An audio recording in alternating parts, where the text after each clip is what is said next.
আসসালামু আলাইকুম, কেমন আছেন আপনারা সবাই? আমগো বান বেড়াবাসীরা কই গো আপনারা?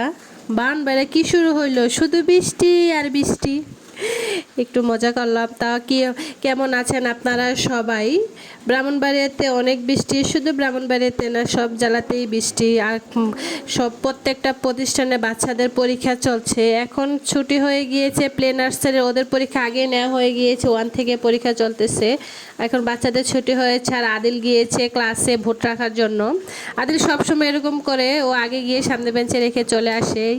এখন খাচ্ছি আমি কাঁঠাল। এটা হচ্ছে আমার পাশের বাসা থেকে ভাবিটা দিয়েছে, ওনার বাড়ির গাছের পাকা কাঁঠাল, এই জন্য বাচ্চাদেরকে দিয়ে গিয়েছে। কাঁঠালটা সত্যি অনেক মিষ্টি ছিল, আমার ছেলে মেয়ে খেয়েছে, এখন আমি খাচ্ছিলাম। কাঁঠালটা অনেক মিষ্টি ছিল, গাছের কাঁঠাল আর বাড়ির কাঁঠাল বলে কথা। খাওয়া দাওয়া শেষ করে নামাজ পড়ে চলে এসেছে ছেলেকে নিয়ে পরীক্ষার হলে। এখানে অনেকেই চলে এসেছে, আজকে ওদের ড্রয়িং আর হাতের লেখার পরীক্ষা ছিল, এই জন্য গার্জিয়ান ওরকম আসে না। বাংলা অঙ্ক ইংরেজি মেন পরীক্ষাগুলোতে সব গার্জিয়ান আসে।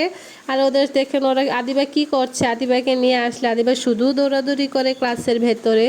ওইখানে একজন গার্জিয়ান বেঞ্চগুলো ঠিক করছিল, আর এখানে কি করে যেই পরিমাণ দুষ্টামি বাচ্চারা করে ক্লাসে আসলে, আসলে কি বলবো আর বলেন, বাচ্চারা এত দুষ্টামি করে। আদিলও অনেক দৌড়াদৌড়ি করে ক্লাসে গেলে, আমার মেয়েকে দেখেন ও কি করতেছে। আর বাচ্চা তো বাচ্চাই হয়, বাচ্চাদের সাথে কোনো কথা নেই আর কি। বাসায় চলে আসলাম, যেহেতু ওয়েদার খারাপ, ইচ্ছে করছিল গরম গরম পেঁয়াজু ভেজে ভাত খাওয়ার জন্য। যেই কথা সেই কাজ, ভাবনা যেটা কাজ সেটাই করলাম, পেঁয়াজু ভেজে গরম গরম ভাত খেয়ে নিলাম।